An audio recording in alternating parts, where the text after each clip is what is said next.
Saludos cordiales amigos y amigas de Diario El Comercio que se conectan a esta hora por el Facebook Live. Les agradecemos por compartir este espacio. La Organización Mundial de la Salud ya declaró como pandemia al COVID-19.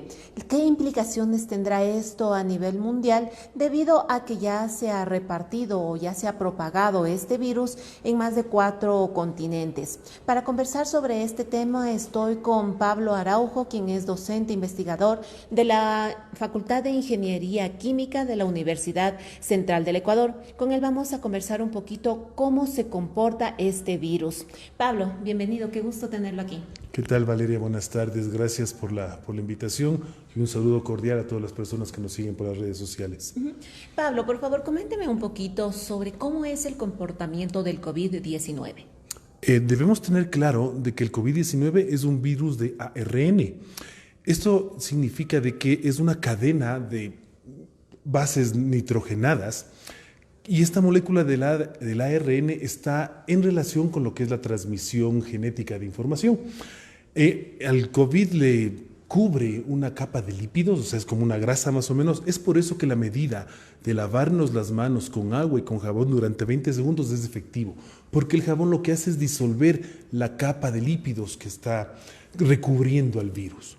Entonces, una vez de que el virus llega a la célula, pues digamos que le engaña a la célula, porque se acopla a los receptores de proteínas que tiene la membrana celular. Es por eso de que el COVID-19 es considerado un virus muy contagioso, más o menos con un índice de contagio entre 1.5 y 2. ¿Qué significa? Que una persona portadora activa del virus pues puede transmitirla a 1.5 o a 2 personas potencialmente. Entonces, una vez de que el virus ha burlado las seguridades de la membrana celular, lo que hace es acoplarse a toda la maquinaria de reproducción de las células. Entonces, al reproducirse las células, se reproduce el virus y es ahí donde nosotros empezamos a sentir todos los signos y los síntomas de la enfermedad, las declaradas por las autoridades sanitarias, que es la fiebre, el dolor de cabeza y la tos seca. Pablo, pero ¿qué pasa con el sistema inmunológico? ¿No defiende o qué es lo que ocurre en este proceso? También para responder a esto debemos pensar de que el virus es nuevo. Son apenas 2 meses y un poquito más de días que se declaró el primer brote en China. Entonces, y como le decía antes, tiene una facilidad muy grande de pegarse a los receptores de proteínas. Entonces las células pues piensan de que no es malo. Obviamente las células no piensan, ¿sí? Y pues lo que hace el sistema inmune es empezar a desarrollar anticuerpos para el virus. Pero como es algo nuevo, ¿no es cierto? Se necesita de un tiempo de adaptación hasta que el sistema inmune responda. Entonces, ¿cuáles son los principales síntomas? Tenemos entendido que son muy similares a los de la gripe. Sí, son síntomas similares a los de la gripe. Como les decía, es la parte de la tos seca, la parte de la fiebre y la parte del dolor de cabeza.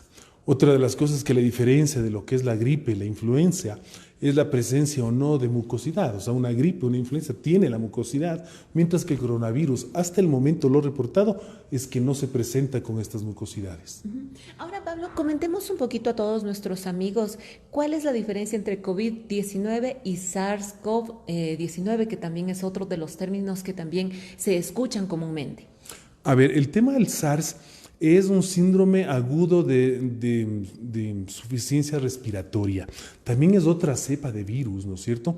El SARS, que también también está dentro de la familia de los coronavirus, pero el origen de la transmisión del SARS está ubicada en los camélidos, mientras que el origen de la transmisión del COVID-19, lo que nos tiene ahora bastante preocupados, está en la parte de los murciélagos.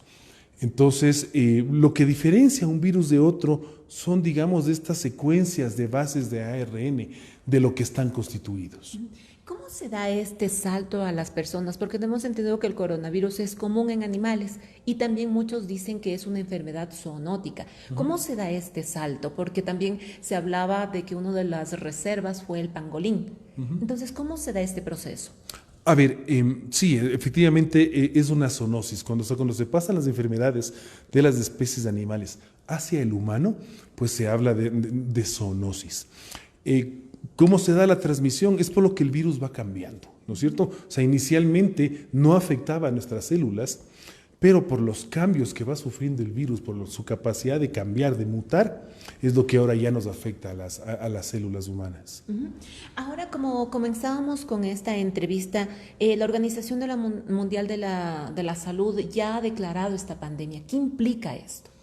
Lo que implica, y en esto tenemos que remitirnos a las recomendaciones que hizo la Organización Mundial de la Salud desde el inicio del brote de la enfermedad, lo que tenemos que hacer ahora es pues coordinar muchos más esfuerzos a nivel gubernamental y de las entidades de salud en tratar de contener la enfermedad, es decir, cortarle los canales de transmisión al virus, ¿sí? La Organización Mundial de la Salud hoy a mediodía nos ponía en sus comunicados oficiales de que no se debe cambiar absolutamente nada de lo que se ha venido haciendo hasta ahora, que las recomendaciones se siguen manteniendo, pero lo que debemos hacer es contener la enfermedad, es decir, tener perfectamente aislados, identificados los casos, todas las cadenas de transmisión, los posibles contactos del caso que estén bajo vigilancia, y algo muy importante, lo que es la corresponsabilidad ciudadana. Es decir, no tomar el tema del coronavirus como algo muy a la ligera, decir, no, es que esto tiene una tasa muy baja de mortandad. Sí, pero es muy contagioso, se contagia con mucha facilidad y pues es algo que es nuevo. Todavía no hay una cura, no hay nada que pueda frenar el virus y su avance. Entonces, lo que se ha pedido desde la Organización Mundial de la Salud es eso, contener el virus y cortarle todos los canales de transmisión posible, ¿no es cierto? Y en esto la corresponsabilidad ciudadana. Es decir, si tenemos los síntomas, ¿no es cierto? O hemos tenido contacto con alguna persona, pues quedarnos en casa, comunicarnos con el 171, que es el número habilitado aquí en el país, informar de esto al personal del Ministerio de Salud Pública, pues y confiar en todas las acciones que como sociedad en la parte médica tenemos muy buenos especialistas en la parte médica, virólogos, epidemiólogos que están acompañando a todos estos casos. Entonces, remitirnos a los canales oficiales, hacer caso de estas medidas que puede ser hasta un poco tedioso, decirnos que me voy a quedar en casa, eso no sirve de nada. Es importante porque hay que identificar los casos posibles o no, ¿no es cierto? Las cadenas de transmisión, cortarle y pues seguir las recomendaciones que nos han dado de lo que es la higiene para evitar no solo el contagio del COVID, sino de cualquier otra enfermedad. Precisamente veíamos en redes sociales algunos debates de expertos que comentan que hacer como que un cerco muy efectivo, un cerco epidemiológico muy efectivo no se logra porque no se alcanza a todas las personas que estuvieron en contacto, porque de todas maneras hay personas que son directas y otras personas que son indirectas. ¿Cómo se puede llegar a que sí sea efectivo? Es efectivo cuando las personas tenemos conciencia de lo que está pasando. Sabemos que es una enfermedad contagiosa, sabemos que se está distribuyendo en muchos países y en muchos casos, ya es considerado una pandemia, ¿sí? Pero no por esto tenemos que entrar en pánico. Es decir, el tener conciencia de a qué nos estamos enfrentando, seguir manteniendo las medidas de higiene, ¿verdad? De lavado de las manos, por 20 segundos, porque muchas personas se las lavan muy rápido, ¿sí? Por 20 segundos el movimiento entre los dedos, los pulgares, no llevarte las manos al rostro, ¿no es cierto? La desinfección de las superficies, si es que estás atendiendo al público o en tu sitio de trabajo, limpiar el teclado, la mesa, el computador, el mismo teléfono celular, que es lo que nos han ido recomendando. Ahora les comentamos a nuestros compañeros, a nuestros amigos y amigas de Diario El Comercio, algunas de las cifras que son importantes, que ya han sido emitidas por la Organización Mundial de la Salud. Son más de 113,000 casos ya confirmados en el mundo. La mayoría se encuentra en China, son casi 80,000, pero fuera del país asiático son casi 32,700. En total son 109 países, entre ellos Ecuador, que ya tienen casos confirmados. Recordemos también que solo aquí en el país, en el territorio nacional, son 17 diagnósticos positivos. Comentemos también un poquito, Pablo, sobre esta secuenciación del virus que dicen muchos expertos que sí lo pueden realizar aquí en el país. ¿Qué implica esto? Implica saber cuál fue la cepa que llegó acá al Ecuador. Implica conocer de dónde tuvo el origen esta cepa, ¿sí? Y si es que ha cambiado o no la cepa una vez que ha infectado a personas aquí en el Ecuador. Eso es algo muy importante en lo cual la academia podría contribuir, sea en la parte pública como en la parte privada, a aunar esfuerzos, coordinar acciones con el Ministerio de Salud para poder aportar con la ciencia ecuatoriana, con nuestros científicos que ya tenemos, que en los últimos 10 años se han incorporado al sistema de salud y a los sistemas de investigación del país, científicos formados en el exterior con muy buenos criterios. Incluso tenemos, me atrevería a pensar, todos los equipos, ¿no es cierto?, para poder aportar en este estudio del virus. Entiendo que en la actualidad solo se está manejando en Ministerio de Salud las muestras y que tenemos capacidad de detección de coronavirus. Hasta lo que yo conozco, no sé si es que ya se esté pudiendo acceder al material de las personas que han sido infectadas con el virus y no lo sé si es que se están haciendo este tipo de investigaciones, me parece que no. Y sería muy importante hacerlo de una manera coordinada entre las autoridades de salud, más lo que es la parte de investigación, para aportar en el conocimiento del virus, que es una de las cosas que más nos ayuda en este mundo en la cual la información se distribuye muy rápidamente. Si hubiera científicos ecuatorianos trabajando sobre secuenciación de coronavirus, ¿no es cierto?, podríamos entender de dónde vino la cepa, si es que ha cambiado o no ha cambiado la cepa, qué cepa es la que nos llegó. Precisamente recuerdo haber leído algunos estudios científicos que hablaban de esto. ¿Hay más de 2 tipos de COVID o de SARS? ¿Cómo es? Bueno, hay varias. El hablar de coronavirus, estamos hablando de una familia de virus que tienen esta forma como de pelota, ¿no es cierto?, con los piquitos que están alrededor. Las cepas que nos interesan ahora se han declarado de que son 2, ¿no es cierto? Una que apareció en China y otra que tiene más efectos. Entonces, hablar de coronavirus, pues tenemos varias cepas de la parte filogénica, ya se lo ha clasificado, eso se lo puede encontrar, ¿no es cierto?, en dónde están las derivaciones del virus, y poder hacer estos estudios en las universidades, en los centros de investigación, ayudaría pues a entender justamente cómo va cambiando el virus, dónde se originó, cuál es la cepa que llegó, etcétera. ¿Y cómo se puede trabajar para encontrar una cura? Yo entiendo que eso es muy complicado, pero ¿qué investigaciones ya hay sobre este tema? De lo que yo entiendo, se han hecho ya ensayos in vitro. El siguiente paso sería hacer ya ensayos sobre casos clínicos, es decir, sobre pues ya las personas infectadas, y pensando que vamos a trabajar a todo vapor, es decir, con muchos centros de investigación asociados a esto, pues no menos de un año, de 12 meses para poder tener un químico, ¿no es cierto?, que frene el COVID. Mientras tanto, ¿qué pasa con los pacientes que ya tienen este virus? De todas maneras, recordemos a nuestros amigos que es muy poca la mortalidad, como usted ya lo ha dicho, pero ¿qué pasa con los otros?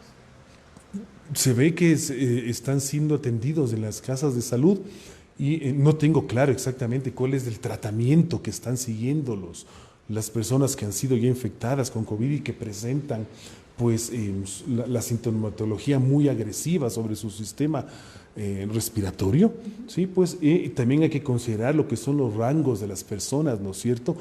Se ha dicho, ¿no es cierto?, de que afecta más o los efectos son más adversos en los rangos de edad sobre los 65 años o niños inferiores a los 10. Y se están, o sea, conforme van saliendo los casos, ¿no es cierto?, y conforme se van tratando los casos en las casas de salud, se va aprendiendo cómo funciona el virus, cuál es el fin que tiene el virus. Incluso se ha hablado de que es algo que tiene que ver mucho con las estaciones. Hay voces en las cuales dicen que veamos qué sucede con la diseminación del virus cuando entremos en verano, donde las temperaturas atmosféricas son diferentes. Entonces, todo es un proceso de aprendizaje. O sea, no se puede dar en este momento, en la actualidad, pues criterios definitivos, sino lo importante es tener claro de que casas de salud, profesionales de la salud, investigadores de la parte pública, en la parte privada, debemos trabajar en conjunto, ¿no es cierto?, para encontrarle el camino de solución a esta enfermedad producida por el COVID. Pablo, una de las preguntas de nuestros amigos en Facebook Live es ¿cuáles son las diferencias entre pandemia, epidemia y si estamos peor actualmente? Bueno, definir pandemia es una enfermedad que se distribuye en muchos países y afecta a muchas personas. Hoy, hace que 2 horas atrás, la OMS declaró que esto ya es una pandemia. ¿De acuerdo? Las pandemias, cuando se estabilizan las tasas de contagio, se transforman en epidemias, ¿sí? Y luego, pues esto, hay que ver en la evolución, se transformaría en algo endémico. Algo endémico, por ejemplo, es el HIV. Algo endémico aquí en el Ecuador para nosotros es malaria. Entonces, lo normal es que la pandemia se define porque se transmite a muchos países, a muchos individuos, y la difusión es muy rápida. Pero hay que alarmarse por este término porque de todas maneras ya hemos vivido anteriores pandemias. ¿Nos debemos asustar por ello? Yo creo que lo que más nos puede causar es el desconocimiento. O sea, lo que peores efectos podemos tener es en lo que es el desconocimiento y el pánico social. O sea, hay que tener claro, COVID es un virus muy contagioso, perfecto, se transmite por esto de las microgotas que una persona al no tener cuidado sobre sus estornudos o sobre la tos que está efecto, ¿no es cierto?, puede transmitir la enfermedad. Nosotros debemos tener claro de que con el jabón con el que nos lavamos las manos y no nos llevamos las manos al rostro, ya podemos eliminar o neutralizar el virus. ¿Por qué? Como les decía, el jabón lo que hace es disolver las grasas, y si lo que recubre al virus es una grasa, es un lípido, pues ya el agua y el jabón va a ser una barrera de contención. Si presentamos los síntomas, ¿verdad?, comunicarnos con los canales oficiales, con el 171, son medidas efectivas, aunque no esté en nuestro ideario social, o sea, mental, decir, no, es que eso no funciona. Comunícate con los canales oficiales, pon en conocimiento del sistema de salud dónde has estado, quédate en casa, ¿no es cierto?, que es lo que nos pide. Si tiene usted los síntomas, si sospeche, quédese en casa. Quédese en casa, no puede haber un examen de universidad o un compromiso social o una asistencia a un evento deportivo masivo superior a esto. Quédate en casa, comunica a los personales, al personal de salud, ellos van a mirar el caso, lo van a evaluar en función de lo que ellos tienen los protocolos establecidos, y si es que es del caso, serás trasladado a una unidad de salud. Pablo, seguimos recogiendo algunas de las preguntas que nos hacen nuestros amigos. María Catalina Recalde, por ejemplo, pregunta si es necesario ya el uso de estas mascarillas. Ella dice que, por ejemplo, en otros países como Japón ya se lo hace, hay una multitud de gente caminando con estas mascarillas en la calle, y acá, ¿por qué no? A ver, en esto sí quiero ser claro. El uso de las mascarillas está recomendadísimo para los profesionales de la salud que están atendiendo los casos que han dado positivos de coronavirus en las casas de salud, las personas que están manejando las muestras de detección de coronavirus o secuenciando el coronavirus, a quien no se lo hace todavía, para ellos está súper recomendado el uso de la mascarilla. Pero si nosotros, al no tener ningún síntoma, ¿verdad?, nos colocamos la mascarilla pensando que con eso podemos una barrera para que el virus no nos contamine, lastimosamente nos estamos engañando. ¿Por qué? Pensemos que yo digo, yo me subo en el trolebús en la tarde, ¿verdad? Y pues no, yo me voy a poner la mascarilla. Si es que una persona que está contaminada con COVID te tose encima, ¿verdad?, tú piensas que estás protegido con la mascarilla, van a llegar esas microgotas sobre la mascarilla que tú usas, ¿de acuerdo? Y va a pasar. ¿Por qué? Porque al estar en contacto la mascarilla con nuestra nariz, con nuestra boca, también se humedece. Y es ahí donde, ¿no es cierto?, pues el virus se va a transmitir. O sea, más bien es una medida hasta psicológica, sin tener síntomas, colocarse una mascarilla y de esa manera pensar de que no te vas a contaminar. Es una falacia, o sea, es una falsa idea.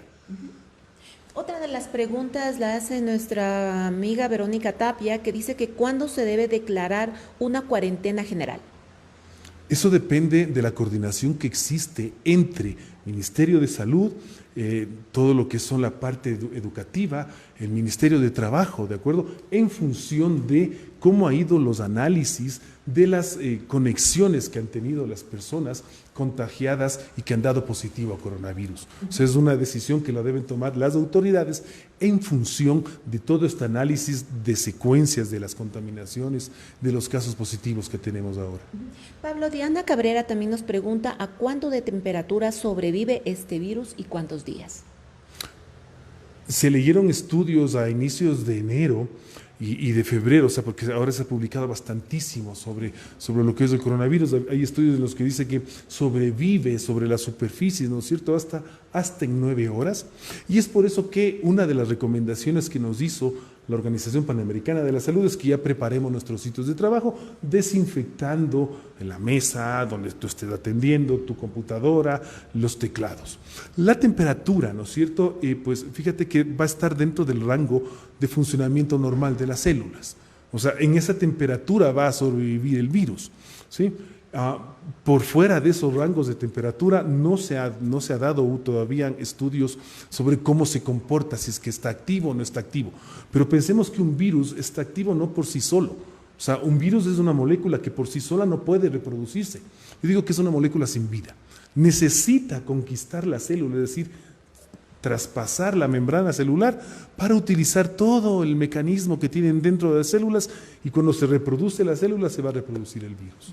Buenísimo, agradecemos a Pablo Araujo, docente de la Universidad Central del Ecuador, quien nos ha ayudado explicando un poco sobre cómo es el comportamiento del COVID-19. Les recordamos también a nuestros amigos que la Organización Mundial de la Salud ha declarado ya la pandemia a nivel mundial por la propagación de este virus. Acá en Ecuador son 17 casos según las autoridades sanitarias. Les agradecemos y les traeremos más información a lo largo de la tarde. Muchas gracias.